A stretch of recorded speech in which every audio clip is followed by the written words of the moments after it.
gonna send them real quick, do you understand? Yes, sir. As soon as you get on that plane and you're on your way to Afghanistan, you understand? Yes, sir. Lift the arm. 30 weapon. Aye, sir. Aye, sir. You go ahead, Black. Get up there now. Look down. That's Russ. Automatic weapons failure. Get to the Ryan, Russ. Get to the Russ. And Russ. I can see talking port arms too. Get on your face. It's all oriented towards, we orient it towards combat. You know, because hey, if you're told to do something, you're told to move or do something, and you don't do it, people can lose lives.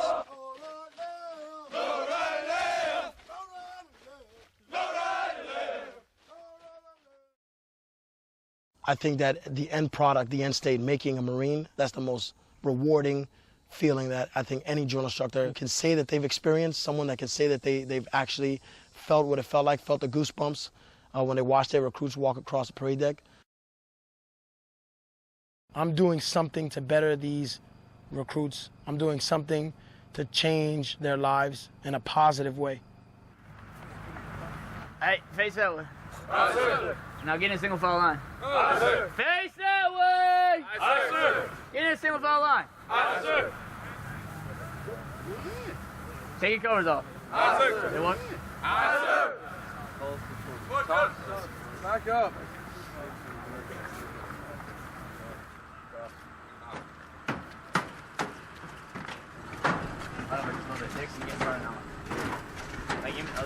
Stop. Like halfway in front of them.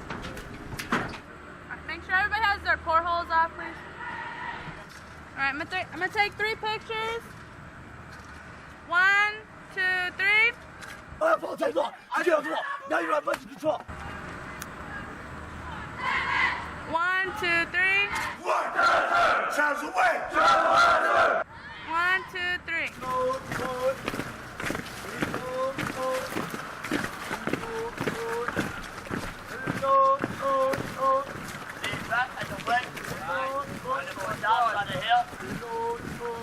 But basically, in a nutshell, they get here, they get on those yellow footprints, they get down here, they come here with all their hair, they come here with their civilian clothing, that all gets stripped away from them. We break them down to that basic, take away the individualism, take away the I's, they can no longer say I, and we break them down, we start building that team concept. First phase, they are still learning. They're still learning. They're brand new here. They are being taught the basic fundamentals of customs and courtesies. They get a bunch of knowledge classes and physical training as well. They PT an awful lot during first phase. That gets them into the groove.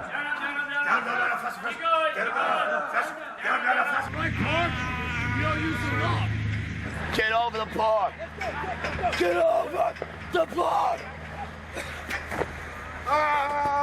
Run in place. All the way down. Your arms have the line out, just like that. I have, I think it's 3 or 4 that are still 17 years old. They had to get their waiver to come in and whatnot, and they're young, and you can tell they're young. The younger kids that typically come here during their summer after they graduate high school, they're more willing to do the things that we tell them. They just whine about it a lot more. They cry about it a lot more. They complain a lot more, and they expect sympathy, because I guess that's what they're used to as they grow up. The older crowds, the ones that come during the winter and in the fall, they typically don't have those problems. They just don't want to deal with a lot of the nonsense in their mind. It's a lot of nonsense. I'm a grown man. I have my own kids. I got my own family. You can't talk to me like that. You can't make me do that. Get up! Get up! Get up! Blast the bus! Blast the bus! Get up! Get up! I know you're not going to be on your day on knee. Blast your bus!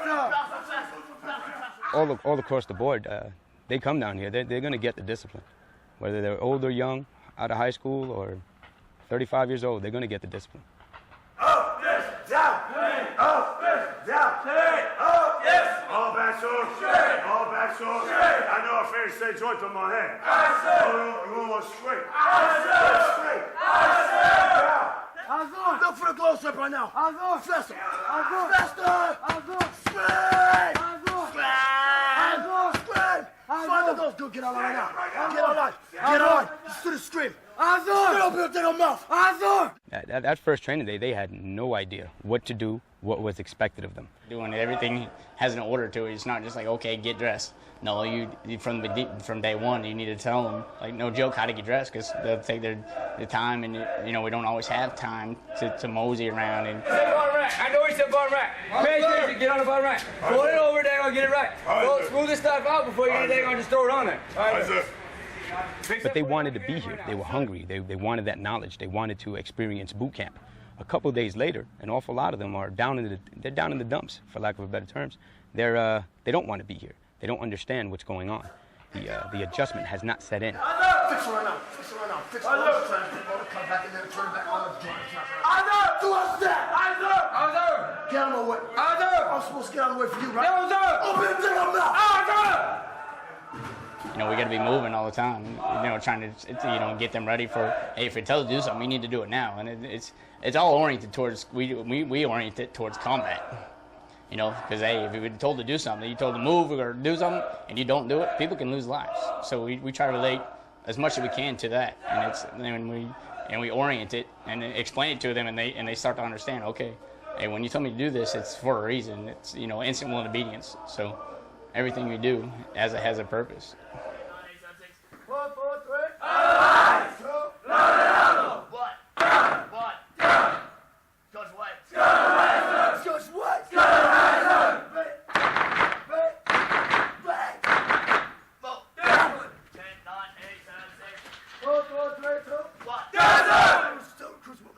Second full out right now. 4th, the 9th, the 8th, the 7th, the 9th, the 9th, the 8th, the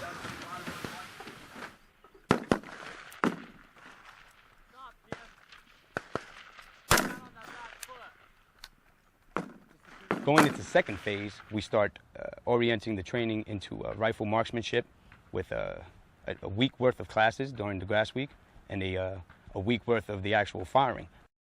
We're the first Marines the recruits see outside of their drill instructors, and we teach them everything about their M16A2 service rifles for the first week, all the fundamentals, and we train them to become basic riflemen in the United States Marine Corps. Put those shots right on. You might have to go back to A3-2, but you'll be fine. Should I come back A3-2 first and then drop up? No, stay A3-1 for tomorrow, and then when you start doing it, if you see that your shots are high, go back to A3-2. No, we tell them at the beginning, the first thing we try to do is let them know that we're not their drill instructors, that we're not going to kill them. And we try to let them get relaxed with us and kind of get down on their level a little bit, because they've been shaken up a little bit with their first phase. So we let them know right off the bat to be relaxed, and that's the best thing. That's going to put that shot in the black every time if they're relaxed.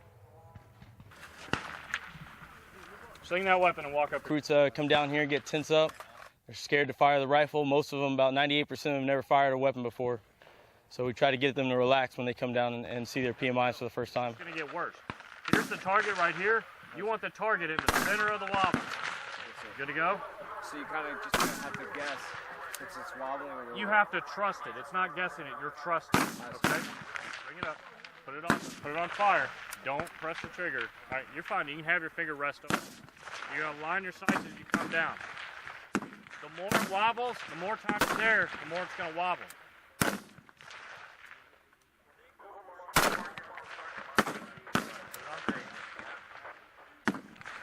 Put it on safe. All right, sit down. So during second phase, they actually they're doing in their minds more Marine type things. It's not the knowledge, it's not the drilling. Wow, we're actually down here pulling triggers, seeing rounds go down range, and it's becoming more of a reality to them what they're doing and why they're here.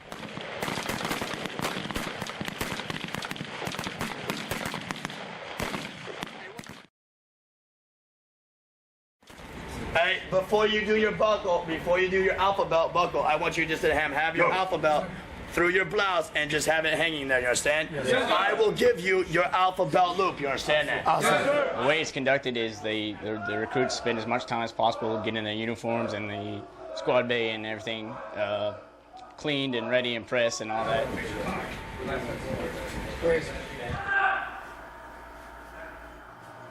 On game days, all the drill instructors and third hats, whatever, get together. They go around there with what's called the detail inspectors. They go through and they do all the fine nitpicking questions and whatnot. Yes, sir. Yes, sir. Yes, sir. Yes, sir.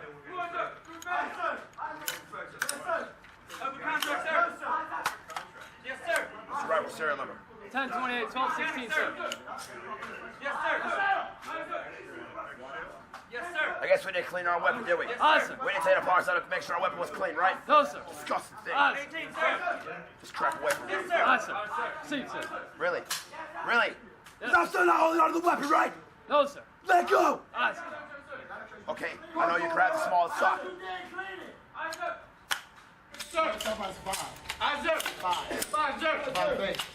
Weapon serial number. Sir, this group's weapon serial number 1027. That was an interesting interpretation of inspection officers. Recruits are nervous. They get excited. They forget movements that they know very well.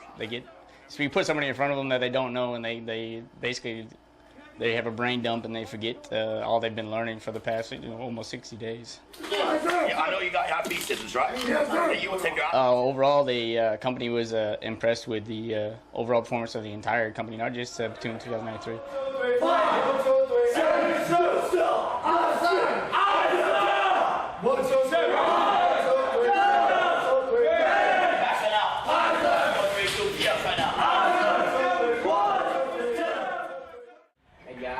Yes, sir. See what this looks like right now? Yes, sir. It better stay like this. Yes, sir. So all day long. You give it back to me on train day 7. Yes, sir. You get that? Yes, sir. Give me the stick. Yes, sir. Now the real training begins. Sunday 8 going into training day 48, they actually did become third phase, so they actually they get a red rag now, a red guide on, and that signifies, tells everybody on the base that they are third phase because it's red. So the guide now carries around a red flag. So you see that transition from first and second where he's still really that civilian. Third phase, I mean, he's always getting to that mentoring phase where, yeah, it's starting to come out. You're starting to see that Marine starting to come out of him. This week, basically, in a nutshell, is the recruits' first indoctrination into any kind of field environment, sleeping out in the field, eating MREs on a regular basis, and just not having those comforts that a squad bay or back home provide. When we start off, the heavies will be up here, spread out throughout the course. Okay, whoever's gonna take the wall, whoever's gonna be like beyond the coverts, spread out throughout the course. We'll once the heavies once the kids get past here, we'll get up and we'll move down there to where they rush again past the second half of the course. Just your weapons. You will not have the weapon slung while you go to the court. your Kevlar and your face better be inside the daggone dirt as you freaking low crawl. Do you understand? Let me catch one of you lifting up your freaking head. We're gonna have freaking problems. You understand? Now open your mouth. The objective of basic warrior training is to evaluate each recruit successfully in the basic understandings of the fundamentals of maneuver under fire, combat formations, hand and arm signals, day movement, the day movement course, and the night movement course. The day movement course is an obstacle. It's an exercise that we use to help recruits understand what it might be like in a combat situation. There's a lot of different obstacles going on, not just physically, but mentally as well. Faster, crawl faster. Faster. Faster. Faster, PB.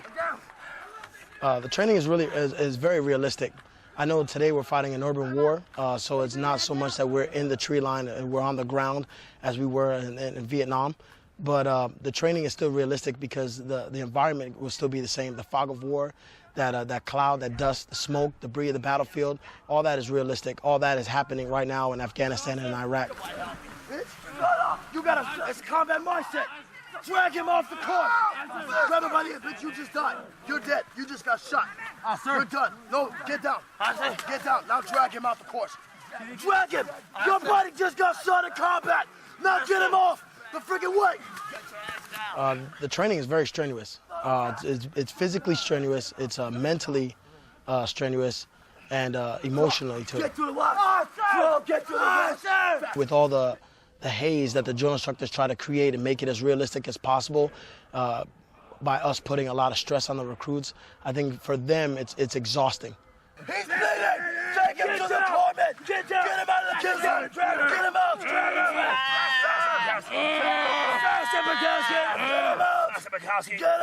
Get him out. Scream. Scream. You scream. You got your feet blown off. Scream. You got your legs blown off. Scream. Scream. The drill instructors create an environment for them to feel a sense of urgency, to feel pressure, to feel stressed. And I think that's what makes the training even that much better.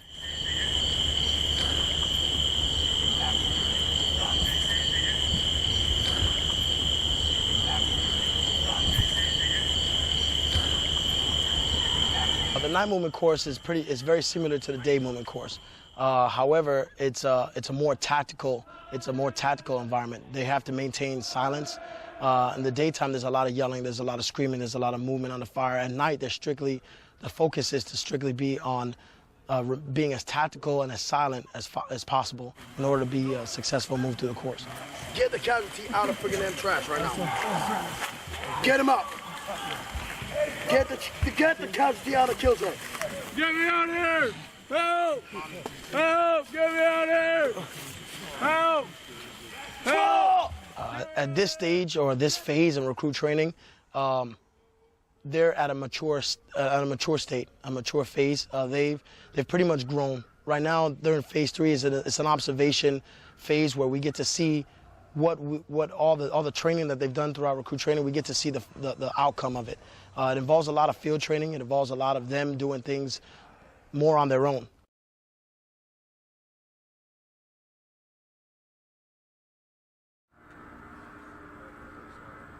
My impression of them is that they've definitely come a long way. They are a younger group. They're a little bit more immature than the groups that we get in the winter, but I mean, that will come a time. You can tell the difference between when they got here and now, and how they respond and how they act and whatnot. They have a better understanding of how the Marine Corps works now. As drill instructors, we've seen them grow. We've seen them work well together. They're starting to work in fire teams. They understand what a fire team is. They understand that they need to know the recruit to the left and the right of them, as Marines do to the left and the right. They get the concept of working together in buddy pairs. They get that teamwork concept, and it ties into them accomplishing the mission. Hey, where's my 5 road guard? From last time. Keep it tight. I said run, guys. The training objective of BWT is just to get them a starter into, the low crawls and the movement under fire and whatnot. The primary objective of the Crucible is, okay, now you're going to do all these missions, but now you have lack of food and lack of sleep. It's a 54-hour mission, and they get a total of, between the 2 nights, only 4 hours of sleep.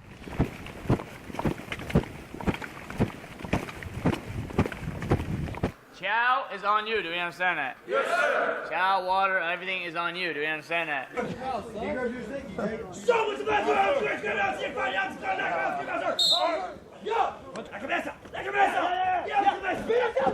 the stick, bro. Take the stick.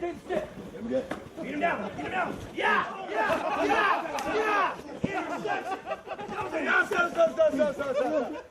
In my opinion, the most challenging part of the Crucible is that second day. That second day after they're on that enormous high, on that hike out to the Crucible, and they're looking forward to that first day. So the first day pretty much goes off without any problems, without any issues. But it's that second day after that 4-hour nap that they get, when they wake up, that they're so slow, lethargic, they're not thinking properly.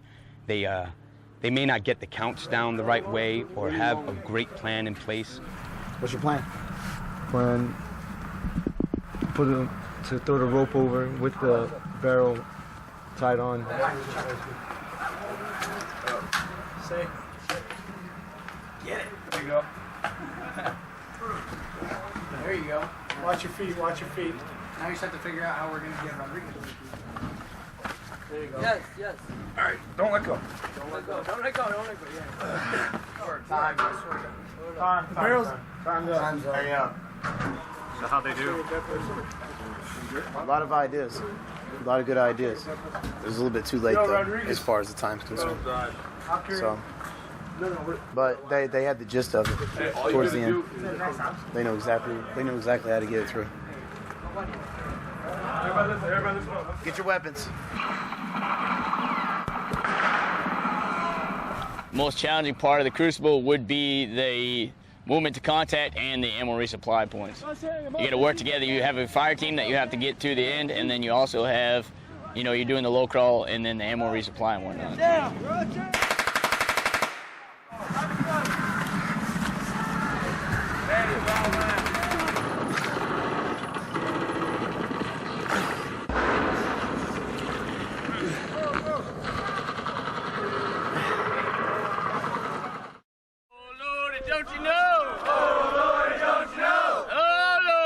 don't you know? Oh, Lordy, don't you know? I used to eat at Mickey D's.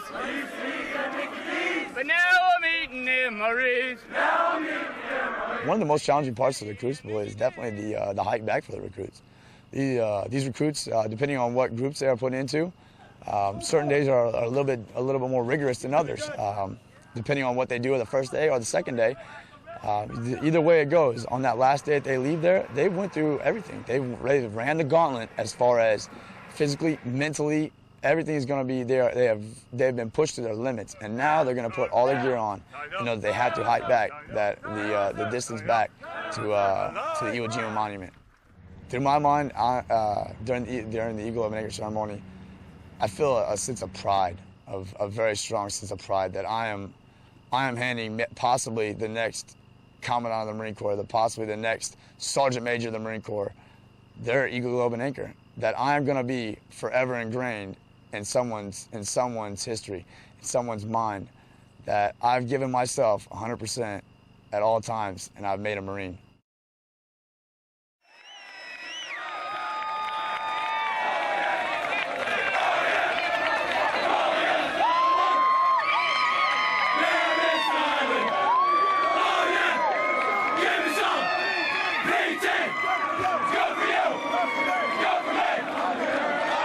This is the third graduation we've been to. And how many people in your family are in the Marine Corps? There are 3 who have been. One is a Marine vet now, he's out, and one graduated in June and one graduating tomorrow. Oh, we couldn't play. Oh my God, I hear him. We gotta go. We gotta move.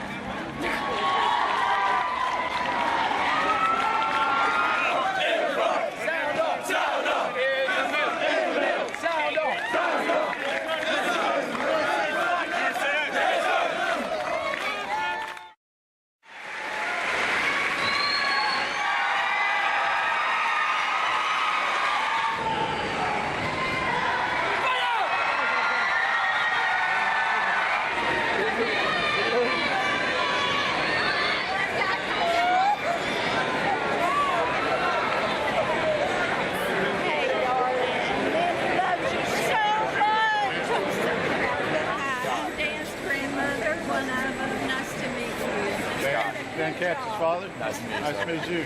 You've done a great job. Best memories, honestly, is family day and graduation day, honestly, because you get, you know, the families that come up, they see their son or daughter for the 4th Battalion, they come up, they see him. A lot of the males, I have males that weren't fat when they got here, but still lost 20, 25 pounds. They're cut, they're you know, more physique in the way they act and whatnot. And you'll get the parents, they kind of, not in a bad way, but they're like, what'd you do to my son? You know, and then they come up and thank you. That's the biggest impact. When you get the families, you know, thank you for what you've done. That's the biggest impact that I remember here. As far as a Marine down here, I've learned that as far as putting out day to day, it's to give 100%, no matter what, no matter how big or how small. Your recruits, your Marines are gonna feed off of you. If you come out and you give 110% and you don't accept anything else, and you show them that attention to detail, that you're going to strive to do the best, to make things better than what they were before, to make a difference, that's the biggest thing that I've noticed. I think for me, personally, I think there was always something when I was growing up, and personally in my life, I think there was always something. I've always wanted to do great things. I always wanted to make a difference somehow, some way. I always wanted to, you know, it might sound corny or whatever, but do something to change the world. You know, do something to make a difference in society. For myself, I think that one of the things that kind of helped me out as far as being a stronger man, a stronger individual for being down here, was I lost one of my parents at a very young age. So I was forced to kind of grow up and mature very quickly. And I think that's essentially what we do down here with some of these young Marines that we have down here. We take them and make them a lot more. It's night and day, the maturity level that they are when they leave here. And I think that's one of the biggest things, is them overcoming a very hardship in their life. And recruit training is just one of them. So far in your job here, you've been here a bit over a year, I guess. Is it worth it? Yes, it's worth it. It's worth the sacrifice. It's definitely worth the sacrifice. Definitely. Why? Just the overall sense of accomplishment, I guess. Just to go from something I really never wanted to do, honestly. At the beginning, I never really wanted to be a drill instructor.